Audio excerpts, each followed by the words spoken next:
World. तो आइए जानते हैं सबसे पहले हम इस चैप्टर में क्या पढ़ेंगे। सबसे पहले हम पढ़ेंगे what is living and then taxonomy and systematics, taxonomic categories and taxonomic aids. तो सबसे पहले हम देखेंगे कि व्हाट इज लिविंग। तो लिविंग क्या है? लिविंग एक ऐसा लिविंग क्या है? तो लिविंग जो ग्रोथ शो करे, रिप्रोडक्शन शो करे, जिसमें केमिकल रिएक्शंस हो, सेल्फ रेगुलेटिंग हो and ability to sense environment and response to stimulus, जिसमें ये सब फीचर शो हो रहे होंगे, उसे हम कह सकते हैं कि ये एक लिविंग लिविंग है, या हम उसे लिविंग कह सकते हैं। तो लिविंग को हम अकॉर्डिंग टू एनसीईआरटी कैसे डिफाइन करेंगे? तो हम लिविंग को डिफाइन करेंगे by GRMC. GRMC means growth, reproduction, metabolism and consciousness. तो सबसे पहले अगर हम ग्रोथ की बात करें, तो ग्रोथ जो है वो इंटरनल ग्रोथ होनी चाहिए, जो कि लिविंग का एक डिफाइनिंग फीचर है। और मल्टी सेलुलर ऑर्गेनिज्म जो है उनमें ग्रोथ एंड रिप्रोडक्शन सेपरेट होती है। जैसे अगर हम ह्यूमन बींग्स में देख लें, तो ह्यूमन बींग्स में क्या होता है? सबसे पहले ग्रोथ होती है, एक छोटे बच्चे से इंसान एडल्ट होता है, बड़ा होता है, उसके बाद रिप्रोडक्शन होती है। तो ये दोनों डिफरेंट डिफरेंट प्रोसेसेस है ह्यूमन बींग्स में।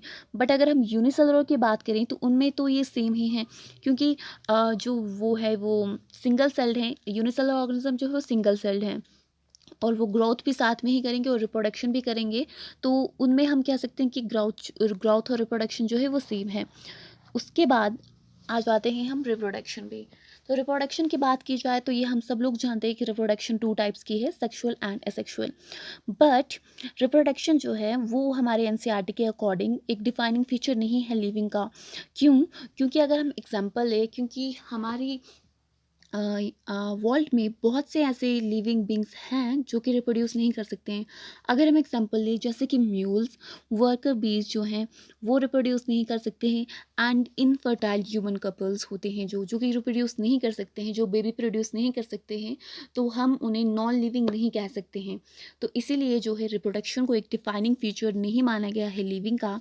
उसके बाद अगर हम बात करें मेटाबॉलिज्म की, तो मेटाबॉलिज्म को अगर सिंपल वेज में समझा जाए तो मेटाबॉलिज्म क्या है? केमिकल रिएक्शन जो कि हमारी बॉडी में होते हैं। मतलब कि हमारी बॉडी में जितने भी केमिकल रिएक्शंस होते हैं उन्हें हम मेटाबॉलिज्म कहते हैं। और ये जो है डिफाइनिंग फीचर है लिविंग स्टेट का। तो मेटाबॉलिक रिएक्शन जो है वो भी इनसाइड द सेल होने चाहिए, वो एक डिफाइनिंग फीचर है लिविंग बींग का। तो inside the cell means cell के अंदर वो रिएक्शंस होने चाहिए। और सेलुलर सेलुलर नेचर जो है वो एक डिफाइनिंग नेचर है लिविंग की, यानी कि सेल्स के अंदर ही सेल्स होने चाहिए, सेल्स के अंदर जो है रिएक्शंस होने चाहिए। और मेटाबॉलिज्म टू टाइप्स का होता है, कैटाबॉलिज्म एंड एनाबॉलिज्म। कैटाबॉलिज्म देखा जाए तो कैटाबॉलिज्म में होता है break down reactions, and anabolism में होते हैं सिंथेसिस ऑफ कॉम्प्लेक्स सब्सटेंसेस। अगर हम एग्जांपल लें, फॉर एग्जांपल लेते हैं, अगर हम रोटी की एग्जांपल लेते हैं, हमारे पास एक बड़ी सी रोटी है और हम उसको छोटे छोटे दो टुकड़ों में काट लेते हैं, तो ये हमारे पास कैटाबॉलिज्म हो गया। यानी कि breaking of complex substances into simpler ones, complex substances को हमने सिंपलर वन में ब्रेक कर दिया, तो ये आ गया हमारा कैटाबॉलिज्म। अगर एनाबॉलिज्म की बात करें तो वैसे ही हमारे पास छोटी छोटी दो रोटियां अगर हम उनको मिला दें तो हमारे पास एक बड़ी रोटी हो गई, उसे कहते हैं एनाबॉलिज्म। यानी कि synthesis of complex substances from simpler ones, यानी कि कॉम्प्लेक्स सब्सटेंसेस से कॉम्प्लेक्स सब्सटेंसेस को बनाना सिंपलर वंस से, यानी कि हमारे पास सिंपलर वंस थे छोटे छोटे, उनसे हमने एक कॉम्प्लेक्स सब्सटेंस को बना दिया, तो इसे हम कहेंगे एनाबॉलिज्म। तो उसके बाद हम आते हैं हमारे लास्ट फीचर पे, कॉन्शियसनेस पे। तो कॉन्शियसनेस जो है वो भी लिविंग को डिफाइन कर सकता है। तो कॉन्शियसनेस है सेंसिंग द इन्वायरमेंट, जो सेंस इन्वायरमेंट को सेंस कर सकता है, सेल्फ कॉन्शियसनेस हो। और ये करेक्टर जो है वो ह्यूमन बींग के करेक्टर है, तो इसीलिए कॉन्शियसनेस को भी एक डिफाइनिंग फीचर माना गया है लिविंग का। तो अगर हम इन शॉर्ट इन सब को देखें कि ग्रोथ, रिप्रोडक्शन, मेटाबॉलिज्म, कॉन्शियसनेस में लिविंग क्या है, लिविंग को कैसे डिफाइन किया जाए, तो लिविंग में क्या होना चाहिए? इंटरनल ग्रोथ होनी चाहिए लिविंग में, सेलुलर नेचर होनी चाहिए एंड कॉन्शियसनेस होनी चाहिए। तो ये सब चीज़ें जो हैं वो होनी चाहिए एक लिविंग में, तो इसीलिए हम इसको लिविंग कंसिडर कर सकते हैं। अगर हम फिर से एक शॉर्ट में बोलें तो लिविंग वो है जिसमें ग्रोथ हो, बट इंटरनल ग्रोथ हो, सेलुलर नेचर होनी चाहिए उसकी, और कॉन्शियसनेस होनी चाहिए। ये सभी चीज़ें लिविंग को डिफाइन करती हैं। उसके बाद अब हम जाते हैं टेक्सोनॉमी एंड सिस्टमैटिक्स पे। तो टेक्सोनॉमी क्या है? टेक्सोनॉमी में हम सबसे पहले आइडेंटिफिकेशन करते हैं, उसके बाद नेमिंग यानी कि नॉमेनक्लेचर के बारे में हम नेमिंग करते हैं किसी भी चीज़ की, प्लांट्स की या किसी भी चीज़ की। उसके बाद क्लासिफिकेशन होती है उन चीज़ों की। और टेक्सोनॉमी होती क्या है? टेक्सोनॉमी जो है वो टेक्सोनॉमी जो है वो साइंस है। Taxonomy is the science of theory of identification, nomenclature and classification. तो इनकी ये थ्योरी है तो इसे हम टैक्सोनॉमी कहते हैं। और सिस्टमैटिक्स क्या है? सिस्टमैटिक्स जो है वो science of studying evolutionary relationship between categories के बीच में जब हम इवोल्यूशनरी रिलेशनशिप फाइंड करते हैं तो उसे हम टैक्सोनॉमिक कैटेगरीज सिस्टमैटिक्स कहते हैं। तो हमारे पास कुछ टैक्सोनॉमिक कैटेगरीज हैं जो हमारे एनसीईआरटी पे दी गई हैं, जो कि है kingdom, phylum, division, class, order, family, genus, species. तो ये सब कैटेगरी जो है आपको याद रखनी है, आपके पेपर में आ सकती हैं। और इनका जो फॉर्मूला है यहाँ पे लिखा हुआ है, kings people dead cause of 5 green snakes, आप इससे याद रख सकते हैं। ये तो हमारे टीचर ने हमें बताया था ये फॉर्मूला, जो कि मैंने यहाँ पे लिखा हुआ है, बट मेरे एक खुद का फॉर्मूला है जो मैंने बनाया है, एक निमोनिक ना है जिससे आप इसको याद रख सकते हैं। तो सबसे पहले अगर हम बात करें किंगडम से, तो सबसे पहले अगर हम देखें तो हम याद करेंगे किंगडम जो है, किंग जो है, के से हम करेंगे किंग, पी से करेंगे पापा। तो किंग जो है वो हमारे पापा हैं, तो अगर वो किंग है तो उनकी एक क्लास है, उनकी क्लास है तो वो हमें ऑर्डर देंगे अपनी फैमिली को, बट फैमिली भी जीनस है और वो अपना काम करवाएगी स्पीशीज से। तो इससे हमें याद हो जाएगा। फिर से देखते हैं एक बार, किंग जो है पापा है, पापा की एक क्लास है, क्योंकि वो किंग है तो उनकी एक क्लास होगी और वो ऑर्डर देंगी फैमिली को, लेकिन फैमिली भी उनकी जीनस है और वो स्पीशीज से अपना काम करवाती है। तो इसी से हमें याद हो गया, किंग से किंगडम, पापा से फाइलम, क्लास से क्लास, ऑर्डर देते हैं तो ऑर्डर, फैमिली है तो फैमिली, जीनियस से जीनस एंड स्पीशीज से स्पीशीज।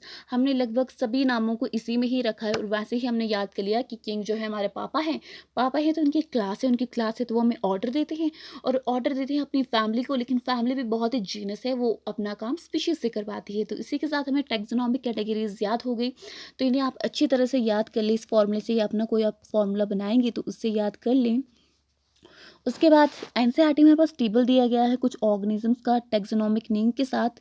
सबसे पहले हमारे पास मैन आ जाता है, तो मैन का बायोलॉजिकल नेम है होमो सैपियंस, जीनस है होमो, फैमिली है होमोनिडिए एंड ऑर्डर है प्राइमेटा, और क्लास है मैमेलिया, फाइलम है कॉर्डेटा। वैसे ही हाउस फ्लाई की बात की जाए तो हाउस फ्लाई का बायोलॉजिकल नेम है मस्सा डोमेस्टिका, जीनस है मस्का, फैमिली है मस्कीडे, ऑर्डर है डाइपर्टिया, क्लास है इंसेक्टा एंड फाइलम है ऑर्थोपोडा। ऐसे ही हमारे पास दिया है मैंगो एंड वीट का, मैंगो का बायोलॉजिकल नेम है मैंगीफेरा इंडिका एंड वीट का ट्रिटिकम एस्टिवम। ऐसे इनकी genus, family, order, class, phylum दिया हुआ है, इसको आप अच्छे से पढ़ लें और रिमेंबर कर लें, ये भी आपके पेपर में आ सकता है। इस टेबल को अच्छे से अपनी कॉपी पे बनाएं, अच्छे से लिखें और इसको याद करें। उसके बाद हम आ जाते हैं हमारे